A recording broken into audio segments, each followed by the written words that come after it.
dernier temps de ce 13e printemps de l'économie, un moment titré « Saisir le futur à bras-le-corps ».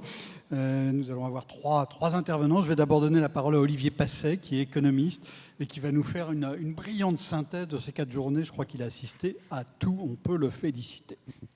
Oui, alors c'était le mot que j'espérais éviter, la synthèse de 29 séances. Alors, première synthèse déjà, ce que vous avez vécu à l'instant, avec ces hauts, ces bas, ces coups de mou, ces montées en espoir, et puis à un moment, on a senti des petits découragements, et puis des énervements. J'allais dire, j'ai retrouvé en raccourci ce que j'ai vécu le long de ces printemps. J'avoue que j'ai visionné un peu toutes les vidéos en même temps, donc c'était à la fois brutal, mais c'était assez intéressant d'avoir un matériau dense comme celui-là. Alors sincèrement, je ne vais pas vous faire la synthèse de tout ça. Je peux dire ce à quoi je m'attendais avant les printemps. Quand j'ai vu le titre « Action publique, nouvelle ère, nouveaux défis », je m'attendais à un truc un peu prospectif, l'État va se réinventer, une sorte de discours positif autour d'un nouvel âge, d'une issue, un moment où on se sent un peu embourbé. Je m'attendais plutôt à une approche un peu plus autour de la fin d'une époque, la naissance d'une autre, etc. Et lorsque je vois que ma session s'appelle « Saisir le futur à bras-le-corps », je me suis dit, est-ce que, sorti de ces séances, je me sens en état de saisir le futur à bras-le-corps? Alors, sincèrement, non, et je ne m'en sentais tellement pas, je me sentais si peu en état de le faire, que je me suis amusé, je me suis dit, bon, puisque je ne peux pas saisir le futur à bras-le-corps, je vais saisir ChatGPT et je vais lui poser la question. Alors, je vous la livre. C'est pour l'État assumer pleinement son rôle d'anticipation, de transformation et de préparation face aux mutations économiques, sociales, technologiques et climatiques. Bon, c'est pas mal. Cela implique de sortir d'une logique de gestion du présent pour s'engager dans une vision stratégique, audacieuse et parfois risquée.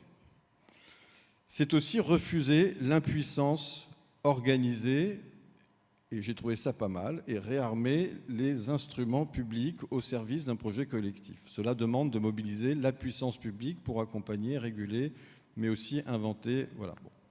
Là, on est un peu en pilote automatique, et j'allais dire, ça, c'est ce qui se passe quand on aborde ce sujet sans aspérité. Le monde est plein d'aspérité, de petits découragements. Donc effectivement, ça vous livre un mandat. Donc je pourrais vous dire, voilà, j'ai assisté à 29 séances, eh bien, on était sacrément embourbé dans le présent, et c'est vrai, je l'ai senti. Et très sincèrement, c'est peut-être la première fois que j'ai cette sensation. Je me souviens d'autres sessions où nous avons abordé des enjeux dans d'autres contextes, et je n'ai pas senti ce poids. J'ai trouvé qu'il régnait une ambiance assez particulière, faite de lucidité, d'une certaine gravité et puis d'une certaine modestie. Et là aussi, je l'ai senti, puisque je préfère me référer à la dernière session, mais je l'ai vraiment senti partout. C'est-à-dire, vous voyez à quel point il y a une forme de pragmatisme et on va faire une somme de petites choses qui fonctionnent. Et puis laisser tomber voilà, on est... alors je ne dis pas que c'est du bricolage, mais on aborde les problèmes de façon... sur le mode du réglage fin, sans avoir la prétention d'un système, etc. Et là, je vous garantis, moi qui fais mon âge maintenant, je me suis rappelé la crise de 2008-2009, et puis y compris celle du Covid. 2008-2009, il m'a été confié un rapport qui s'appelait justement « Nouvelle ère, nouveau capitalisme ». Et là, j'allais dire, on était tombé dans tous les pièges, c'est-à-dire de la crise utile. Une emmerde nous tombe sur la gueule, crise financière massive, c'est la fin d'une époque. On tourne la page de la Reaganomics, les excès de la finance va rentrer dans son lit.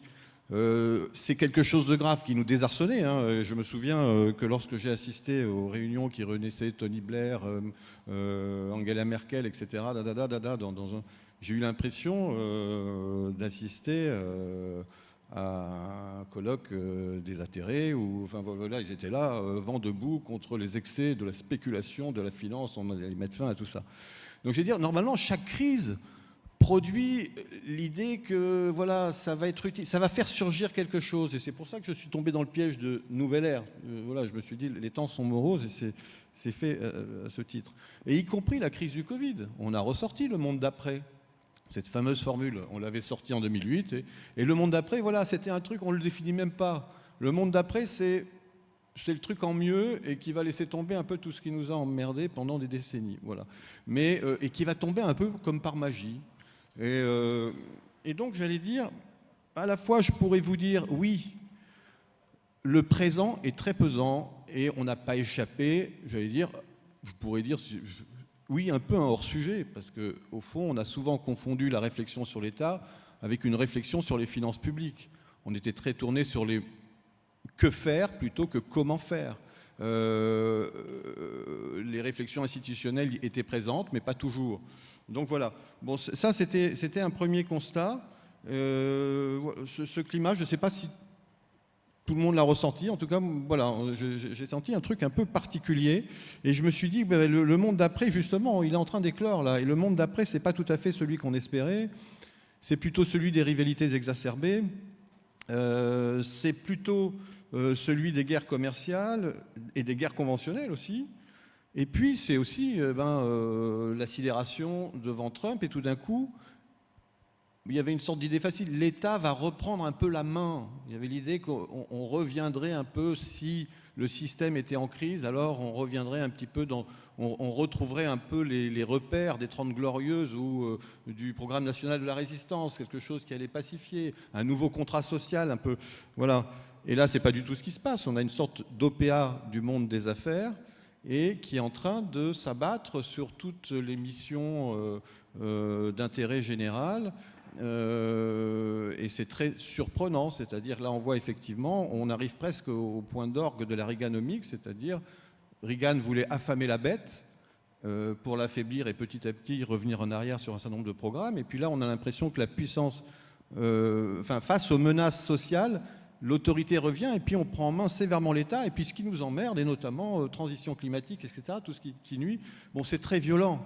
C'est très violent par rapport à l'idée qu'on veut se faire ici. On a ça. Bon, voilà, je pense que tout ça est assez traumatisant et c'est peut-être ce qui explique voilà, cette prudence. J'ai bien aimé que les printemps commencent par un rappel historique. Et justement, ça aurait dû nous mettre sur cette voie parce que la référence historique partant du Moyen-Âge nous fait passer un message très fort, c'est que l'État est en évolution profonde, aussi bien du point de vue des instruments que des doctrines. Voilà, il y a des phases, et il a traversé des crises très graves et a constamment retravaillé sa légitimité. Donc j'allais dire là-dessus, c'est pas nouveau, mais ça veut dire effectivement, c'est pas figé l'État, et donc on était en droit de se dire, il va se passer des choses peut-être relativement importantes qui nous permettent un peu de sortir de ce que l'on croyait établi pour longtemps ou pour toujours. Alors, quand on met bout à bout, je m'en doutais un peu, je l'ai guetté, oui, on retrouve un peu dans cette période quelque chose qui n'est pas très enthousiasmant. C'est-à-dire, on nous dit, voilà les grandes missions de l'État, il y a du social, il y a de la sécurité intérieure, extérieure, il y a de l'innovation, il y a de la transition climatique. Et ben, il va falloir un peu arbitrer autour de ça, les budgets sont serrés, et c'est vrai que le discours sur le sang et la sueur, bon, sortir de tout ça, en gros, en travaillant plus, en mobilisant plus de travail, on l'a vu dans la session d'Artus et 7, etc., je m'y attendais, et elle est fondée. Moi, j'ai rien à dire là-dessus. Effectivement, c'est un mode de sortie, de dire, oui, puisque nous manquons de moyens, alors il va falloir peut-être agir de la sorte, c'est-à-dire par le sang, effectivement, et la sueur. Et on l'a vu aussi avec Xavier Fontanet, qui s'est un peu lâché dans sa session, là, voilà, sur le ras-le-bol fiscal, sur la référence à la Suisse, etc. On sentait un discours très conventionnel sur le fardeau fiscal insupportable des entreprises. On l'a vu chez Jean Arthuis, etc. Et puis, voilà, ça a semé. Bon. Et j'allais dire, en d'autres temps, certains se seraient mis vent debout ou auraient contesté. Mais moi, j'allais dire non. Pourquoi ne pas l'accepter comme un scénario? Effectivement, les temps sont durs, tout est serré, et c'est une des issues possibles, c'est-à-dire effectivement voilà, que le futur de l'État, c'est de mener un peu la vie dure et de rompre un peu avec un futur qui chante, on va dire, ou qui enchante. Il y a quelque chose qui a complètement disparu aussi, qui était une forme de facilité lors de précédentes, d'autres moments. C'est cette idée qu'au fond, toutes les missions que doit accomplir l'État sont complémentaires. Le social, en fait, ça produit de l'écologie. L'écologie, ça produit du social. L'écologie, ça produit de la sécurité, etc. Et donc, il y avait un peu cette idée, il faut tout faire, et tout ça se complète. Chacune de ces missions se renforce. Et j'allais dire, c'était un petit peu une formule, une vision systémique un peu candide. Et là, on est sorti un petit peu de cette chose-là. C'est-à-dire, je n'ai vu nulle part cette idée qu'au fond, toutes ces missions étaient finalement les mêmes. C'est-à-dire, il n'y aura pas de transition écologique sans vrai pacte social, sans etc. J'allais dire, c'était un peu la doxa un peu apaisante, et un peu lénifiante aussi, il faut dire, non démontrée, mais qui nous disait, en gros, tous ces objectifs, on peut les mener de front. Bon, après, il y a eu toutes les sessions plus pointues. Et là, c'est là, bon, là, celle-là était moins pointue. On était sur un sujet très vaste, mais c'est là que j'ai senti ben voilà, on a plein de petits problèmes, plein de petites solutions. C'est là que j'ai senti ça. Et j'ai aussi senti le désarroi que j'avais quand je travaillais dans la fonction publique, au plan. Souvent, je ne comprenais pas. C'est-à-dire, je veux dire par là que le langage, les acronymes, enfin, comment dire, chaque fonction d'État est complexe et on voit qu'il y a une forme d'opacité. C'est dur de communiquer, ça ne forme pas un tout. Au fond, on ne sait pas trop quoi en penser. Ce sont, voilà, chacun dans sa niche, c'est nous dire quel est le dispositif lambda qui a été mobilisé, etc. Mais j'avoue que ça m'a rappelé le désarroi. Une ou deux fois, je me suis retrouvé au secrétariat général du gouvernement à représenter mon supérieur et à avoir une trouille monstre comme un élève qui a peur de se faire interroger parce qu'en fait, de A à Z, je n'avais rien compris à la série d'acronymes qui défilaient.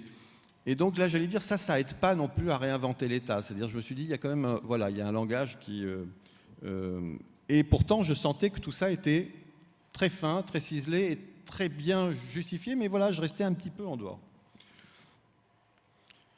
Après, voilà, il y a ce côté pragmatique, modeste, parfois pessimiste, franchement, que j'ai senti, mais quand même, des éléments forts qui sont revenus de manière assez récurrente et que j'ai entendu à nouveau.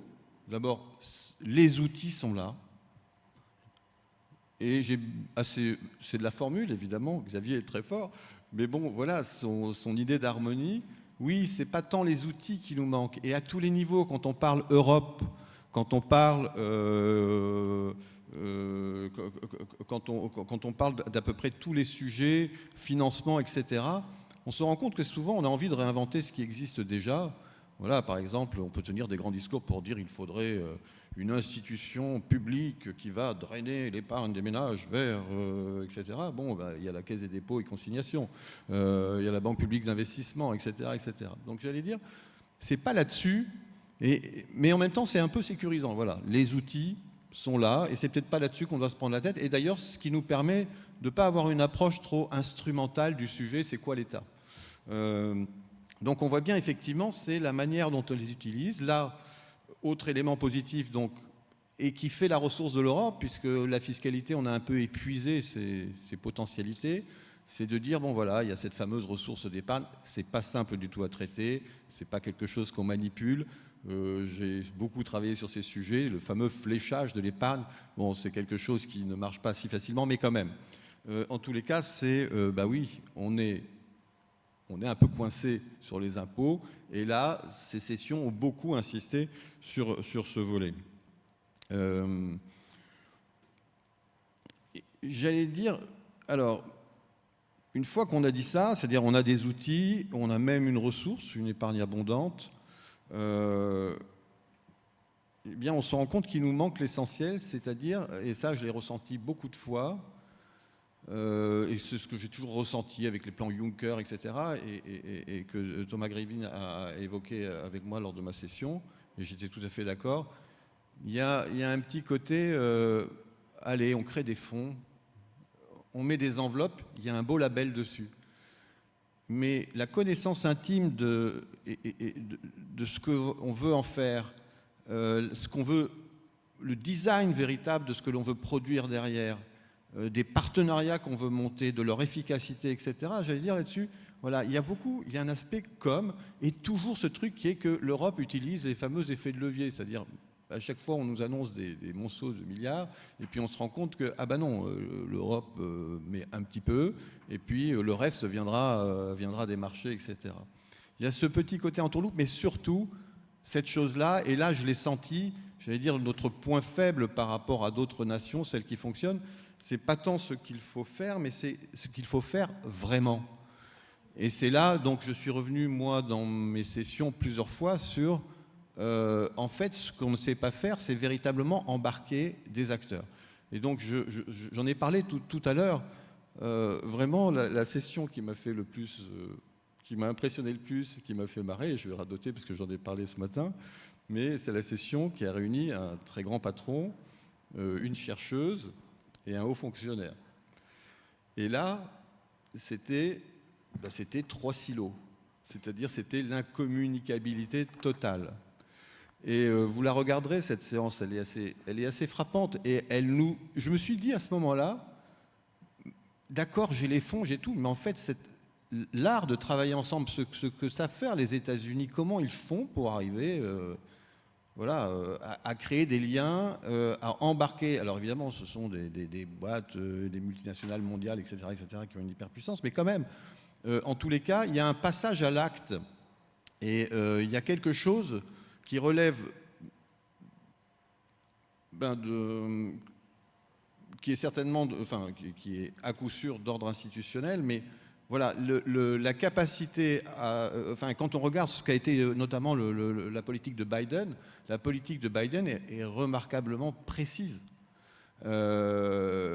C'est un joyau par rapport à voilà, nous on arrive à annoncer des grandes enveloppes, mais lorsqu'on rentre un peu dans le détail, il n'y a pas cette intelligence de conception en disant je vais subventionner les automobiles à condition qu'elles contiennent tant de composants, et derrière j'ai les entreprises qui, etc., Donc en fait, c'est toute la chaîne de valeur qui a été pensée. Et là, on revient à ce que l'on savait faire quand on faisait de la planification stratégique. C'était ça l'intérêt, c'est que les acteurs et les chaînes de valeur étaient pensées.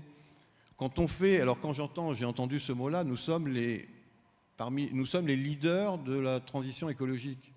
Mais nous ne sommes pas les leaders des chaînes de valeur écologiques. C'est bien ça le problème. C'est-à-dire que quand on met une enveloppe, c'est beaucoup d'importations, etc. On n'arrive pas à combiner cette stratégie industrielle et nos intentions, etc. Donc voilà, cette manière, travailler ensemble, c'est gnangnan ce que je dis, mais bêtement, je l'ai pensé très profondément en me disant, ben voilà, finalement, on a les outils, on n'a pas la puissance fiscale aujourd'hui, et on est limité sur la dette, mais en revanche, le drainage, et je l'ai expliqué ce matin, drainer l'épargne existante, ça ne rentre pas le bilan de la CDC, tant que c'est pas garanti, enfin les aspects non, ces outils pour flécher l'épargne privée ne rentrent pas dans la dette. Donc on peut faire des choses avec. Donc voilà, bon. Je ne sais pas si j'ai encore un petit peu de temps ou pas, je ne veux pas tout plomber. Bon, voilà. Bon, je vais Olivier, juste un point. Ça va être difficile, il va falloir lutter contre un tempérament. Mais est-ce que tu as eu une bonne surprise pendant ce printemps ? Ça vraiment, c'est une question lâche, mais non, franchement, je vais pas dire que j'ai eu une bonne surprise. Ça m'a plutôt sapé le moral. Ça, on avait compris. Mais, non. Même quand on voit un ensemble qui s'appelle on peut trouver une idée intéressante. D'abord, bon, il m'en manque un petit peu. Hein. J'ai essayé de faire les 3/4 des confs et donc j'ai peut-être loupé un truc. Non, la bonne surprise, je l'ai dite, c'est cette bonne... Enfin, je veux dire, cette manière, enfin, on a dégrisé, et en même temps, je me dis que c'est peut-être, alors on a repris ce mot, il est banal, mais effectivement, le côté candide, c'était pas que l'Europe, c'est également notre manière d'aborder ces sujets, et notamment cette notion de monde après. Non, je ne pourrais pas dire que j'ai eu une surprise extraordinaire, mais bon, parce que je connais un petit peu aussi, j'allais dire, enfin, je savais à quoi m'attendre. Si, j'ai eu une très très très bonne surprise quand Gilles Berset a parlé du dénominateur à propos de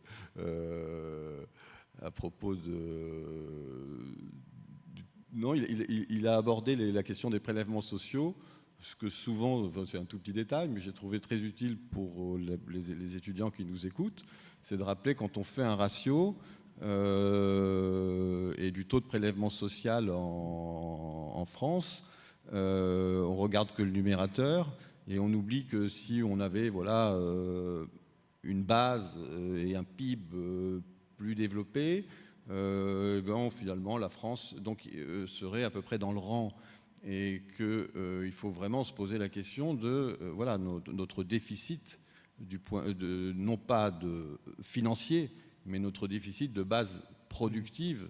Le problème de la France ne serait pas tant l'importance des dépenses sociales que la faiblesse du niveau de production. Oui, voilà, oui. Et c'est là-dessus aussi que, dans ma tête, je sais que cette vision-là est un petit peu, elle est également contestable, mais là, on n'a pas le temps. Non, mais je vais juste terminer sur un point extrêmement vite. Ce qu'il manque, évidemment, dans une session comme ça, c'est que Dominique Méda nous avait promis, c'était une projection désirable. Et j'allais dire, la session a commencé avec une vignette d'Agnès Benassi qui nous disait, en gros, l'avenir, c'est si on fait rien, c'est moins 20%, mais si on fait, ça fera moins 8%. Donc, en gros, notre projection, c'est on peut faire moins pire. Et là, on voit tout de suite, immédiatement, on se met en mouvement, on se dit, alors, on engage des dépenses extrêmement lourdes, mais avec un retour, justement, si on pense à la base fiscale, c'est-à-dire, on a des dépenses très particulières, c'est-à-dire dont on n'attend rien, si ce n'est d'atténuer. Et là, je me dis, là, effectivement, il nous manque une narration autre. Et je termine là-dessus, il est très probable que ces anticipations soient totalement erronées. On connaît très bien, et tu connais très bien ces exercices, le coût de la non-Europe, le coût du Brexit, de la non-Europe pour le Royaume-Uni. Bon, le Trésor britannique nous avait promis moins 8% pour le Royaume-Uni. Le Royaume-Uni est resté strictement collé à la croissance française. Donc voilà, ce que je veux dire, il faut se méfier un petit peu de ces projections-là, surtout si elles servent. Enfin, moi, elles me dérangent. Je ne crois pas qu'on puisse construire une politique publique sur la promesse de faire moins mal. Donc voilà, il nous manque véritablement une narration un peu plus complète et porteuse. Trouver un avenir désirable. Merci Olivier Passet. Deuxième intervention de cette dernière session, Catherine Cuzla, vous êtes Dean Recherche de Omnes Éducation, qui a été le mécène principal de ce printemps de l'économie. Voilà, et je vous remercie justement de me laisser une petite place, parce que je vais quand même réagir. Moi, je ne suis pas une vraie économiste, je viens du monde des sciences de gestion et du management. Alors, sachez que si vous faites des études d'économie, vous avez plus de chances d'aller travailler en entreprise que d'aller travailler chez les grands décideurs économiques. Donc, je pense que c'est important d'avoir quand même cette dimension, parce que dans mon domaine, en fait, nous, on apprend à nous débrouiller, on apprend à créer, alors évidemment, peut-être à plus petit niveau, mais donc c'est pour ça que je voudrais rajouter quand même quelque chose d'un peu positif et qui m'a marqué, c'est que déjà, je viens d'une génération certainement encore plus âgée et moi j'étais vivante en 1973 et 1979 et à cette époque-là, nous n'avions pas de pétrole mais nous avions des idées. Donc il y avait quand même un narratif qui était un peu plus positif que, bon, en faisant tous les efforts possibles, on fera le moins pire, voilà. Donc sachez que ça existait, c'est exactement ce que tu disais, si on reprend l'histoire. Il y a des évolutions, il y a des moments où, alors ici évidemment c'est l'action publique et c'est l'État qui a un rôle plus ou moins important, qui a plus ou moins de marge de manœuvre, mais tout ça évolue et alors je vais me permettre de repérer peut-être certains points et certaines choses moi qui m'ont marqué.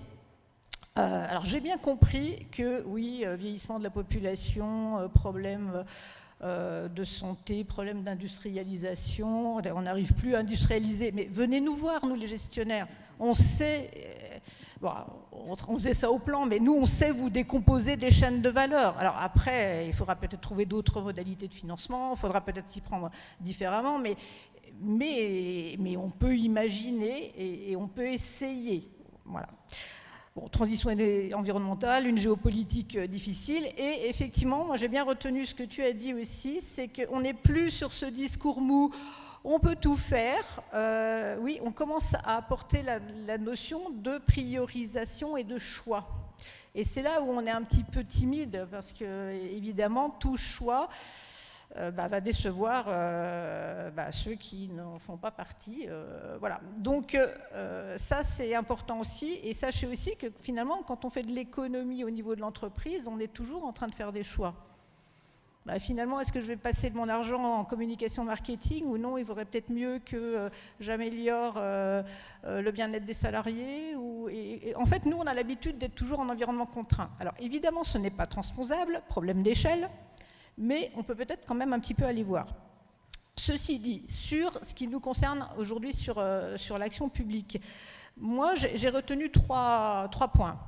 Je pense qu'il y a un point qui est un point évident aujourd'hui, qu'on appelle cette transition numérique avec les IA, la data, etc.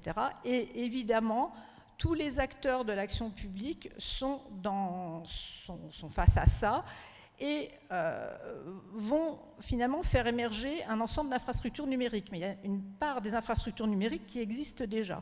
Et je voudrais quand même signaler quelque chose, c'est qu'en France, moi j'ai entendu à la première session qu'on était fort pour payer l'impôt. En fait, on était assez...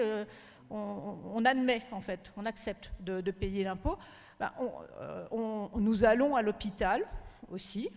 Nous sommes bien soignés, donc tous ces établissements publics et privés ont un ensemble de données qui nous concernent. Nous avons des chercheurs, nous avons une recherche, nous avons des données de recherche, et ces données, nous les avons aussi au niveau européen. Finalement, nous avons une sorte d'actif, ou de capital, si vous préférez le voir de l'autre côté, qui est important, et toutes ces données... C'est là où il faut faire attention par rapport à ce qui est en train de se passer outre-Atlantique. Ces données, il faut qu'elles soient au service de l'intérêt général. Et je pense que c'est ça le rôle de l'État, de s'assurer que toutes ces données qui vont être utilisées, qui existent, qu'il va falloir rationaliser aussi, on ne va pas en faire n'importe quoi. D'où les questions de souveraineté, d'éthique, etc. On ne va pas refaire les sessions. Deuxième point, moi j'ai noté évidemment... cet impératif de résilience, oui, voilà, il y a un ensemble de contraintes. On pourrait dire que c'est peut-être pas le meilleur moment. En même temps, ça on pourra l'évaluer que dans plusieurs années. Peut-être que c'était vraiment un moment où on a pu créer, où on a pu peut-être dépasser ce sentiment justement que tu as eu. Et moi, ce que j'ai trouvé dans cette résilience, il y a un mot qui est arrivé petit à petit. Moi, j'essaie de repérer, vous voyez un petit peu les mots. Et il y a le mot territoire. Et il y a une forme de territorialisation qui est importante dans cette résilience. Et c'est ce que tu as souligné aussi, ce que tu as appelé un peu le bricolage aussi avec les initiatives locales. Mais ça, je pense que c'est aussi comme ça que l'innovation arrive et se met en place. Et c'est surtout que c'est une innovation qui va nécessiter... donc c'est mon troisième point, de revoir nos formes de gouvernance, parce que tout ça, ça fonctionne si effectivement il y a les fameux partenariats public-privé, mais pas seulement, c'est public-privé alors on pourrait dire citoyen ou représentant de la société. Donc le triptyque est bien plus important. Et c'est cette gouvernance, alors c'est toujours le mot pompeux, dire gouvernance, mais c'est cette façon de prendre des décisions, en fait d'agir ensemble et de prendre des décisions ensemble et d'avancer, qui va être importante. Et il me semble qu'aujourd'hui dans cet hémicycle, ce qui est important, c'est que vous contribuiez à cette gouvernance à l'issue des printemps de l'économie. J'ai été courte ? C'est bon ? Merci Catherine. Et maintenant, dernière intervention, celle de Pierre-Pascal Boulanger, président fondateur du Printemps de l'économie, qui va en clore donc la 13e édition. Oui, je vais être très court parce qu'après des mois de boulot pour concevoir cette édition, je voudrais quand même que vous sachiez que la charge est particulièrement lourde puisque nous sommes une toute petite association qui a quand même réussi, sous l'impulsion de Michel Rocard, autour de cette convention commune, que la méconnaissance en économie est une menace pour la démocratie. Et nous sommes quand même une toute petite association avec un tout petit budget. Et je trouve quand même qu'on a réussi à faire de grandes choses depuis ces 13 ans. Alors évidemment, à ce titre, si je parle du thème de l'édition, il y a du positif, il y a du négatif, mais si je parle du printemps de l'économie en lui, je dirais il y a du négatif, les grosses difficultés de financement, et par les temps qui courent, je ne pense pas que ça va s'améliorer, mais il y a énormément de positifs. On a réussi à faire une opération pluraliste. Tout le monde a droit à la parole. Les économistes de toute obédience peuvent s'exprimer. Ça nourrit le débat. On n'a pas peur de la concurrence des idées ou de la confrontation des idées. Et chez nous, le pluralisme n'est pas qu'un élément de langage ou de communication. Nous sommes une opération mixte. 46% de nos intervenants étaient des femmes spécialistes, expertes, dans une profession où les économistes représentent, on estime, selon les études, entre 30 et 33%. La mixité est un élément qui fait partie des exigences de la démocratie, de nos sociétés, qui peut-être ont du mal à moins progresser qu'au temps des 30 Glorieuses, mais il y a d'autres choses qui progressent dans ces sociétés, et je pense qu'il faut s'en féliciter. Nous sommes une opération jeune. 80% de notre public sont des jeunes, lycéens, étudiants, de différents niveaux, et nous sommes contents. Je n'ai pas tous les chiffres en tête, l'équipe technique nous donnera les chiffres de la retransmission en direct qui, me semble-t-il, a progressé. J'ai hâte de savoir de combien, mais enfin, en tout cas, voilà. En présentiel, au Conseil économique et social et environnemental, nous avons émis 6100 billets pour pas loin de 4000 personnes. Bon voilà, 4 jours pour une petite association, c'est pas mal. On est devenu un événement maintenant national, on nous sollicite même pour des projets à l'international. Je ne demande pas mieux, bien évidemment, si nous en avons les moyens. Mais tout ceci n'aurait pas été possible sans un certain nombre d'éléments. Bien sûr, nos partenaires, dont j'ai souligné le pluralisme. Nous allons de la Caisse des dépôts aux économistes atterrés, qui, chacun, selon leurs moyens, contribuent financièrement et nous permettent de réaliser cette opération. Bien évidemment, je remercie en premier notre mécène principal, Omnes Éducation, et puis surtout la présence extrêmement active de Julien Pillot ou de Catherine Cuzela, au conseil scientifique, lui-même d'ailleurs pluraliste, et un conseil scientifique très très très sympa, où malgré nos différences, on discute dans un climat chaleureux, malgré les divergences qu'il pourrait y avoir. C'est le pluralisme de nos partenaires médias aussi, que je salue, et puis ce sont nos intervenants dans leur diversité, et puis ce sont aussi quand même nos journalistes. Alors ça, j'y tiens beaucoup, puisque quand même dans une opération qui est destinée à faire un peu de pédagogie, le terme a l'air un peu vieillot, mais en tout cas d'essayer d'initier, d'intéresser davantage. je ne sais pas si vous vous rendez compte quand même à quel point, et c'est vrai, Olivier, tu as raison, beaucoup de sessions ont été très pessimistes, mais je crois qu'on est encore dans un état de sidération totale depuis l'élection de Donald Trump et ce qui se passe, et puis depuis les problèmes géopolitiques absolument délirants qui font réapparaître là à nos portes des risques de guerre, enfin je veux dire, se dressent donc des murs d'investissement partout où on a des problèmes. Comment on va faire? Il faut hiérarchiser les priorités, lesquelles? Il faut repenser l'État en quel sens? Et c'est vrai qu'on a fait beaucoup de constats, on a beaucoup dit qu'il fallait hiérarchiser les priorités, peu se sont prononcés sur lesquels fallait-il choisir. Et c'est là qu'on est encore un petit peu dans la sidération. Peut-être qu'il nous faudra encore un petit peu de temps pour dépasser cela. Mais voilà, un auditoire en hausse, des journalistes compétents, des données fiables. Merci l'INSEE. Partenaire extraordinaire, critiqué très injustement il y a 2 ans, mais ça y est, ça a été vite balayé, oublié. On a des données fiables. On a des journalistes hors pair.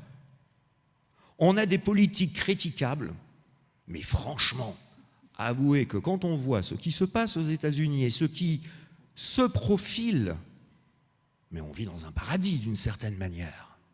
Et je pense qu'il faudrait saisir cette occasion pour qu'on apprenne à se parler, qu'on désclérose le public, privé, public, institutionnel, scientifique, machin, voilà. Et que, grosso modo, on puisse se parler pour essayer d'œuvrer et de saisir cette occasion-là, pour réinventer peut-être le progrès. Et c'est pour ça qu'il est indispensable de repenser l'État. Alors, on a besoin de données fiables, merci l'INSEE, mais il y a des tas d'autres organismes qui travaillent là-dessus. Et puis, merci pour la qualité du journalisme, et ça je tiens vraiment à tenir à finir là-dessus, pour la bonne et simple raison que la situation est tellement difficile qu'on sent bien que sur les terreaux de cette colère, là, on a des extrémismes qui montent. Beaucoup de gens sur les réseaux sociaux s'improvisent experts. Quand on est en colère, on reproduit des données parce qu'on a l'impression que c'est plein de bon sens, sans vérifier les données, sans vérifier les chiffres. Voilà. Mais cette information, elle est gratuite, elle n'est pas vérifiée. Une information de qualité, ça coûte. Eh ouais, on a besoin de bons journalistes, on a besoin de pluralisme. Et même si quelquefois on dit « Ah, les journalistes économiques, ils n'ont pas tous une formation en économie », c'est vrai, mais il n'empêche qu'on a des économistes qui ont une formation en économie, Jean-Marc, entre autres. Voilà, si, quand même, ne sois pas modeste. Mais je veux dire, même les autres journalistes qui ne sont pas économistes de formation, ils travaillent sérieusement leur papier. Alors quelquefois, il peut y avoir un petit « D'accord, ça fait du débat ». Mais on n'a pas cette débauche de contre-vérité. Et on n'a pas cette débauche qu'on a sur les réseaux sociaux. Et les jeunes, vous avez raison, utilisez les réseaux sociaux dans tout ce que ça apporte de bien. Mais quand même, n'oubliez jamais une chose, une opinion n'est pas un fait. Et on est là pour ça, au Printemps de l'Écho, pour vous y aider. Alors les perspectives ont été un peu sombres, mais point positif, on essaie de donner des clés, on essaie de donner des éléments de débat. Voilà. Et puis on essaie de vous dire, soyez vigilants, méfiez-vous de ce qu'on vous dit, réfléchissez avant de colporter. Arrêtez de tomber dans des stéréotypes, il faut se méfier des experts, les élites sont contre nous, etc. Ça peut être vrai parfois, mais stop aux généralisations. Pensez, parce que vous le valez bien. À l'année prochaine.